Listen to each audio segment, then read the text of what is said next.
Hello दोस्तों, कैसे हैं आप सब। आप सभी का स्वागत है फिर से एक नई वीडियो के साथ। इस वीडियो में मैं आपके साथ ब्रह्मकमल के बारे में कुछ बातें शेयर करूंगी। जैसे ही फरवरी मार्च का सीज़न आता है, हमारी जो ब्रह्मकमल के प्लांट होते हैं ये अपनी ग्रोथ पकड़ने लगते हैं, क्योंकि विंटर सीजन में ज़्यादातर हमारे जो ब्रह्मकमल के प्लांट हैं उनकी ग्रोथ बिल्कुल रुक जाती है और जैसे ही फरवरी स्टार्ट होती है इनकी ग्रोथ शुरू होने लगती है।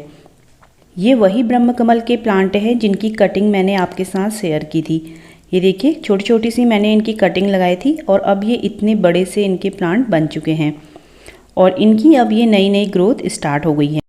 हमारे यहाँ पे राजस्थान में ज़्यादा गर्मी रहती है, इसलिए हमारे जो ब्रह्मकमल हैं इनके प्लांट की जो पत्तियाँ हैं वो ख़राब नहीं हुई। और ज़्यादातर जहाँ पे ठंड ज़्यादा रहती है उन जगहों में जो ब्रह्मकमल की जो पत्तियाँ होती हैं विंटर टाइम पे वो बिल्कुल सूख जाती हैं और पीली पड़ने लगती हैं। लेकिन उसमें घबराने वाली बात नहीं है। जैसे ही गर्मी स्टार्ट हो जाती है वैसे ही जो उनकी ग्रोथ है वो फिर से अच्छी होने लगती है। और ये वो वाली कटिंग है जिसकी मैंने एक पत्ती से 2 कटिंग लगाई थी। ये नीचे वाली पत्ती है, इसमें से अभी इसकी ग्रोथ स्टार्ट हो गई है और जो इसकी ऊपर की पत्ती है वो मैंने किसी को गिफ्ट कर दी थी, वो भी लग चुकी थी। तो इनकी ग्रोथ बहुत ज़्यादा अच्छी हुई। अब जैसे ही समर सीजन स्टार्ट हो रहा है तो ब्रह्मकमल की ग्रोथ काफ़ी ज़्यादा तेज़ी से होने लगती है। तो इस टाइम पे हमें करना क्या है, तो इस टाइम पे हमें इसमें कुछ काम करने होते हैं जो ये प्लांट हमारे बहुत अच्छे से ग्रो करें। बहुत सारे कमेंट आ रहे थे कि हमारे ब्रह्मकमल की पत्तियां सूखने लग रही हैं या फिर पीली पड़ने लगी हैं।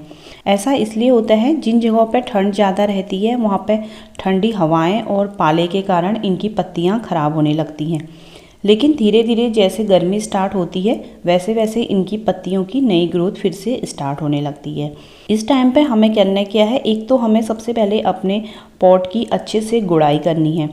किसी भी हल्की चीज़ से आप अपने पॉट की गुड़ाई करें। ये देखिए, इस तरीके से आपको पूरे पॉट की गुड़ाई करनी है।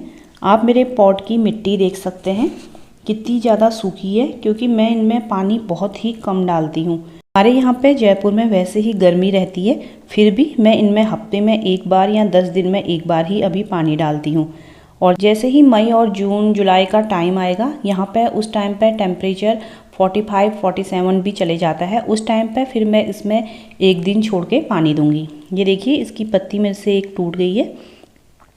इसकी जो नई नई जो पत्तियाँ आती हैं ना वो बहुत ही ज़्यादा सॉफ्ट होती हैं, बहुत ही बिल्कुल सॉफ्ट सी होती है, हाथ लगाते ही टूट जाती हैं। इसकी हमें अच्छे से गुड़ाई करनी है। जब मैंने इसकी मिट्टी बनाई थी तो मैंने इसमें रेत बहुत ज़्यादा डाली थी, क्योंकि हमें इसकी जो मिट्टी है बिल्कुल वेल ड्रेन बनानी होती है, जिस मिट्टी में पानी बिल्कुल ना रुके। गुड़ाई करने के बाद अब मैं इसमें कंपोस्ट डालूंगी। कंपोस्ट आप कोई भी डाल सकते हैं, काव डंग कंपोस्ट डाल सकते हैं या फिर आपके पास किचन कंपोस्ट हो वो डाल सकते हैं या फिर वर्मी कंपोस्ट डाल सकते हैं।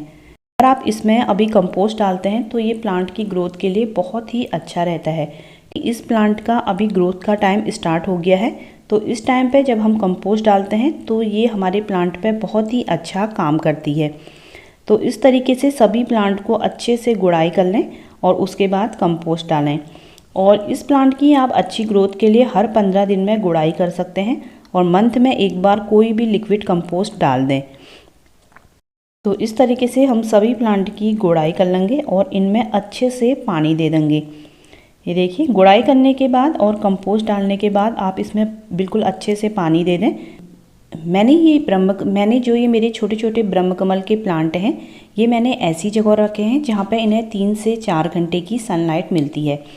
लेकिन ये टेम्परेचर के ऊपर डिपेंड करता है कि आप इन्हें कहाँ रखें। जैसे ही अभी यहाँ पे हमारे वहाँ पे अप्रैल मई जून में गर्मी तेज़ हो जाएगी, जो टेम्परेचर है वो 45-46 डिग्री पहुँच जाता है, तो मैं इन्हें ऐसी जगह पे रख दूँगी जहाँ पे सिर्फ इन्हें 1-2 घंटे की सनलाइट मिले।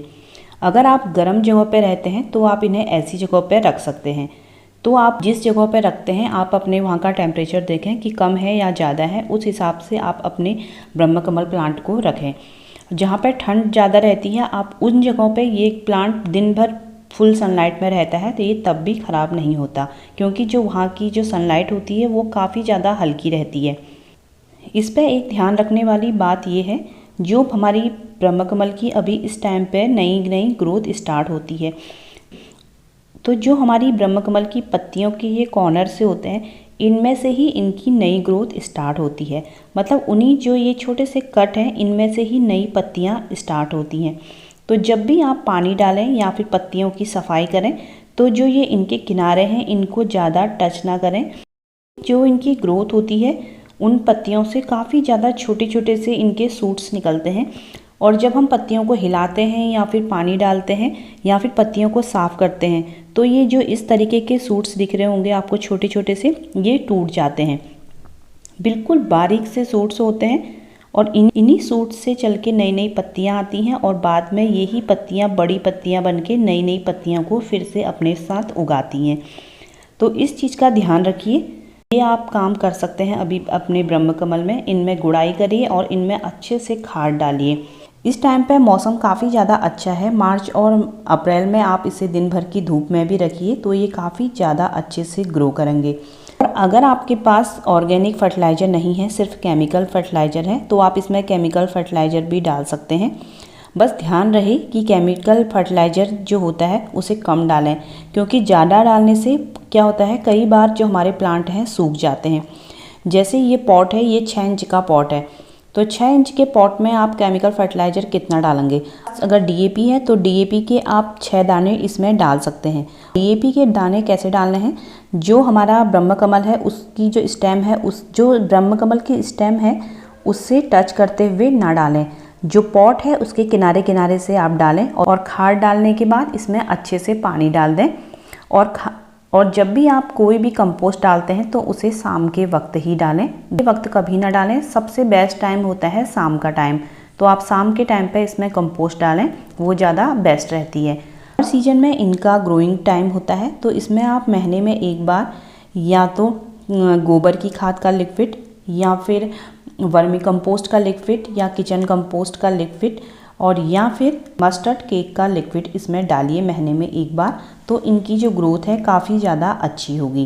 प्लांट के ख़राब होने का सिर्फ एक ही कारण है, इसमें ओवर वाटरिंग। अगर आप इसमें ओवर वाटरिंग करेंगे तभी ये प्लांट ख़राब होगा, नहीं तो ये प्लांट आपका ख़राब नहीं होगा। पानी की कमी के कारण ये प्लांट कभी नहीं सूखता, सिर्फ ओवर वाटरिंग के कारण ही ये प्लांट सूखता है। और अगर आपको मेरा ये वीडियो पसंद आया हो तो मेरे चैनल को लाइक और सब्सक्राइब करें। वीडियो देखने के लिए आप सभी का बहुत बहुत धन्यवाद।